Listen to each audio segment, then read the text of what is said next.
Modern major infrastructure projects share a common baseline: massive schedule overruns and ballooning budgets. From Britain's High-Speed 2 to California's rail network, the timeline from approval to operation now stretches across decades. California's high-speed rail project is a clear example. Approved in 2008 to connect Los Angeles and San Francisco, tens of billions have already been spent. Yet, as the concrete viaducts sit disconnected, the system is still far from carrying a passenger at high speed. This split-screen chart illustrates the divergence in global execution. On the left, California's projected capital expenditure curve explodes from an initial $33 billion to roughly $231 billion today. On the right, this Gantt chart tracks a different reality in India: the parallel execution of the world's highest railway bridge, a national 5G network, and thousands of kilometers of expressways. Look at the completion targets on the right. Indian engineers have decoupled extreme technical complexity from the bloated project timeline, executing multiple distinct megaprojects concurrently. Instead of relying on linear development, where one isolated project strains the entire system, they have shifted to an agile, concurrent systems architecture. We are going to strip away the usual socio-economic punditry. Our focus is strictly on the engineering parameters, the capital expenditure ratios, and the systems architectures being deployed. By solving for extreme civil constraints, logistical scaling, and digital public infrastructure simultaneously, India is operating on a timeline that contrasts sharply with the project stagnation seen in the developed West. We begin our analysis with civil engineering, examining how these teams manage physical construction in highly volatile environments. The Chenab Railway Bridge in Jammu and Kashmir demonstrates these extreme structural tolerance requirements in practice. This 3D CAD model displays the required geometry.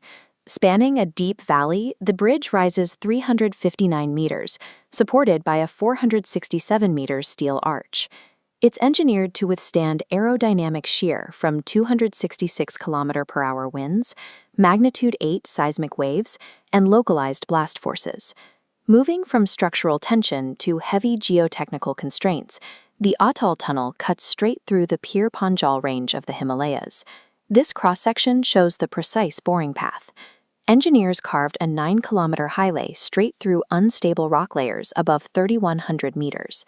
This altitude required severe environmental mitigations, including heavy structural reinforcements and integrated avalanche galleries at the portals for year-round operation.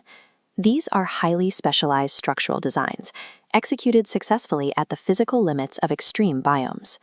Beyond individual structures, massive logistical friction occurs when freight and passenger transit share the exact same physical track. Goods slow down passengers, and passengers delay goods. This node network map details India's dedicated freight corridors. Two distinct rail architectures operate here, pulling 2,800 kilometers of heavy freight entirely off passenger lines. This physical separation allows double-stack container trains to operate at 100 kilometers per hour, completely isolated.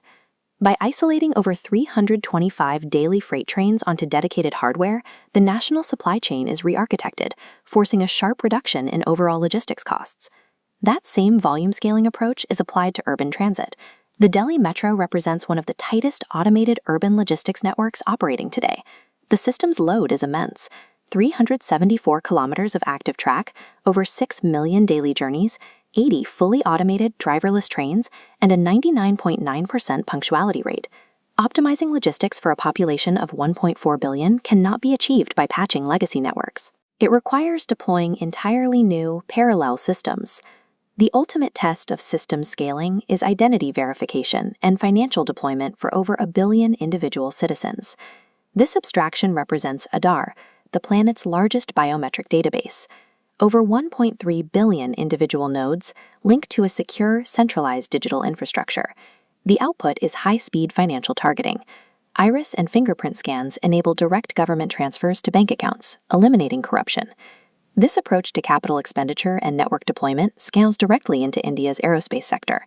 The Indian Space Research Organization, or ISRO, engineered the Mangalyaan Mars orbiter. They achieved full Martian orbit on their maiden attempt. 9 years later, the Chandrayaan-3 mission successfully executed a soft landing near the lunar South Pole, operating under an incredibly lean, highly localized engineering process. The capital decoupling is extreme. ISRO reached Mars orbit for $74 million and landed on the Moon for $75 million. Each of these systems achieves maximum scientific yield or network coverage through a prioritization of minimal payload and capital expenditure. This map illustrates the full scope of the strategy. Stacking the structural layer of megabridges and tunnels, we overlay separated logistical tracks and automated metro lines. Add the digital biometric database, the nationwide 5G grid, and specialized ecological networks like elevated wildlife corridors. This is concurrent multidimensional scaling. It is the active, simultaneous deployment of diverse, massive physical and digital systems.